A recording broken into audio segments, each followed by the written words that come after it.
I am currently in Girona, a beautiful city in Catalonia, close to Barcelona. And aside from this being a very beautiful town that's worth visiting for its beautiful streets and history, it's also particularly interesting for the history of religions because this kind of is the birthplace of Kabbalah.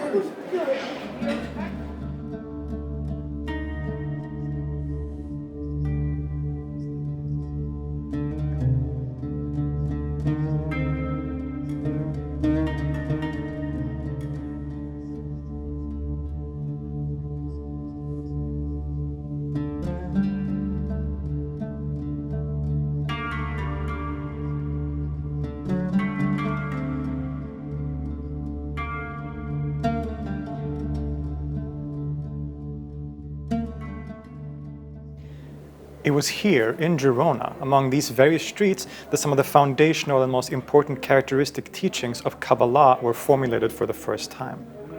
Now, the first, you could say, Kabbalist in history was a guy called Isaac the Blind, also known as the Sagi Nahor, which means full of light, basically.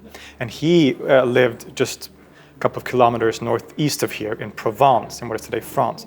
But his students, his most important students, actually had their center here in Girona.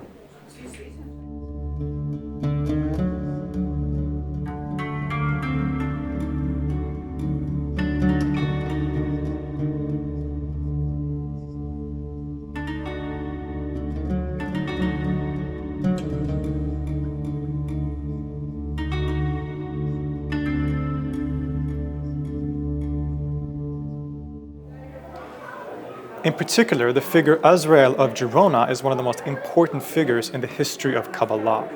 He was a student of Isaac the Blind in Provence, but he actually lived here in Girona, where he wrote a lot of works, maybe some of the largest output of Kabbalistic works before the Zohar. And very importantly, he seems to be the one that not only systematizes certain aspects of the idea of the Sfirot, but also he seems to be the one who originates the idea of the Ein Sof. And the Ein Sof is this idea of conceiving of God as the infinite. Ein Sof means the infinite. It's a sort of apophatic idea about God as completely beyond understanding or description. It seems that what Azrael is doing here is taking inspiration from the Neoplatonic school of philosophy and applying that to the Jewish speculation of probably his master, Isaac the Blind, but also earlier texts of Jewish mysticism like the Sefer Yetzirah, the Sefer HaBahir, for example. And so he explicates these ideas of Kabbalah basically for the first time in many of his writings, which is really fascinating. And this happened right here in Girona. Not everyone liked this, though, including his own teacher. It's said that Isaac the Blind sent a letter to the school in Girona here and basically scolded them for revealing the secret teachings of Kabbalah to the public by writing about it. So he was kind of mad about this. But for our sake, we're very happy that he did so, because that gives us some of the most foundational ideas of this incredibly important school of Jewish mysticism.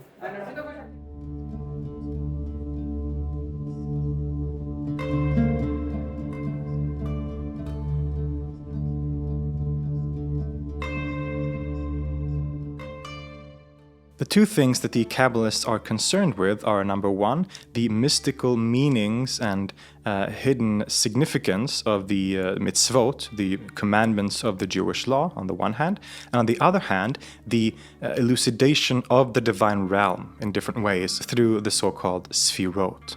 These 10 sfirot are probably the most famous and popular aspect or image of Kabbalah. It's the tree of life that you've all seen in different depictions in different places. And these sfirot represent, you could say, different emanations of God. God becomes particularized in stages from this hidden absolute Ein Sof until the creation of the physical world. And these stages or emanations are the Sfirot. Now, I've covered this more broadly and more fully in other episodes that you can check out. But at the top of this tree, or actually even beyond this tree, even before, so to say, these Sfirot even come to be, God in his absolute form is known as the Ein Sof, which means the infinite. And this seems to be what Azrael in Girona is kind of presenting for the first time, at least in a clear way. The Ein Sof is this completely apophatic understanding of God. We cannot say anything about it. We cannot understand anything about it. It is completely beyond any description, any understanding. Anything we say about it will be incorrect, because as soon as we talk about it, we start limiting and start sort of putting labels around it, and we can never do that about the Ein Sof.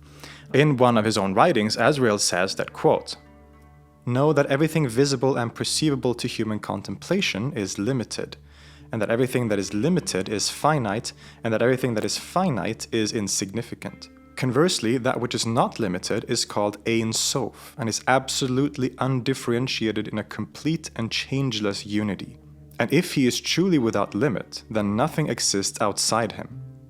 And since he is both exalted and hidden, he is the essence of all that is concealed and revealed. But since he is hidden, he is both the root of faith and the root of rebelliousness.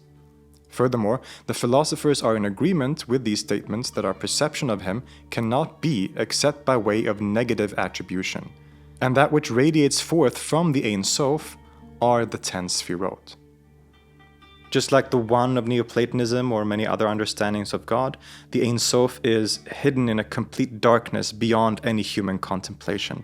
It is infinite, without limit, without any sort of conceptions that we can make about it. It is completely one, but with a unity even beyond unity. But it is also somehow the essence of all hidden and revealed things, as he says.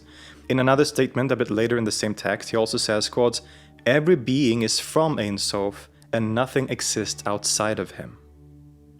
These speculations about the Ein Sof and the Sfirot became one of the most characteristic features of Kabbalah, or perhaps specifically the so-called Theosophical Kabbalah, for the rest of history. It was in Girona with people like Azrael that this became elucidated for the first time in text. They took these ideas from Isaac the Blind, and probably many other people too, formulated them in a very clear way, which then also led to the maturation of that tradition a few decades later in Castile, with people like Moshe de Leon and his circle of associates, who composed the monumental work called the Zohar, which from that point became the sort of the text of Kabbalah, right? This is where all these speculations come together in a mature way. But this circle in Girona seems to have been one of the most important foundational moments for the development of this Theosophical Kabbalah, which was then spread to Castile, leading to the composition of the Zohar.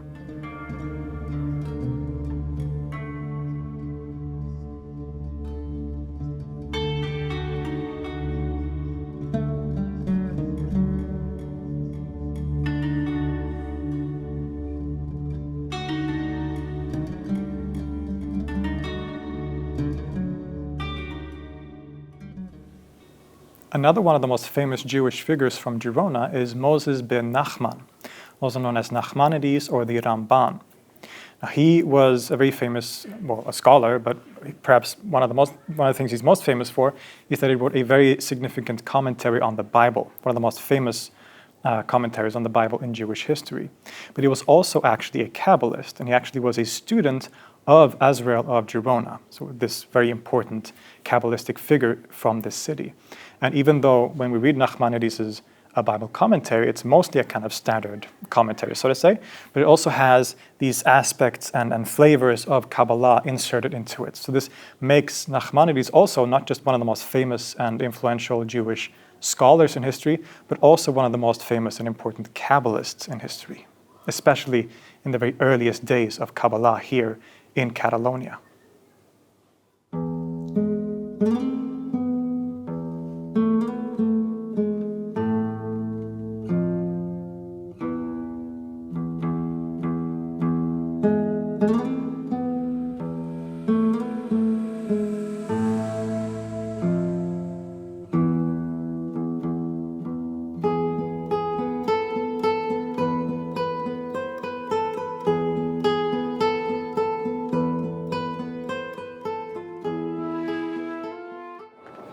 This beautiful cathedral behind me also reminds us of some of the darker aspects of Jewish history in Girona. As many of you probably know, in 1492 the Jews were expulsed from Spain altogether, and that was quite a violent and unpleasant story. But although this is a quite well-preserved Jewish quarter, most of it doesn't, of course, survive today. But since the 1970s, there has been a sort of process of restoration, so that when you visit Girona, like I am today, there's a lot you can still see, and it's a great experience to sort of walk around these streets in the Jewish quarter and sort of sense that, just immerse yourself in that history, especially when it comes to the early history of Kabbalah. I think that's one of the most fascinating things about the city, aside from just the fact that it's so beautiful in many different ways too. Today, Kabbalah is of course very famous around the world. A lot of people, including celebrities, have shown a great interest in this very old tradition of Jewish mysticism. But when we look at Kabbalah today, we can see how it's developed over the centuries through many different stages. From the older forms of Jewish mysticism in ancient times, through the Zohar and the maturation of what we know as Theosophical Kabbalah in that text and in the movements surrounding it, as well as the Lurianic Kabbalah and Safed many centuries later. It's all part of this wider story of Kabbalah, Jewish mysticism, and of Judaism in general. And this is really one of the most fascinating things about traveling to me, that you're able to see these places and experience moments in time through the ways that those moments have survived in the architecture, in the streets, in the landscape of a geographical location like Girona in Spain.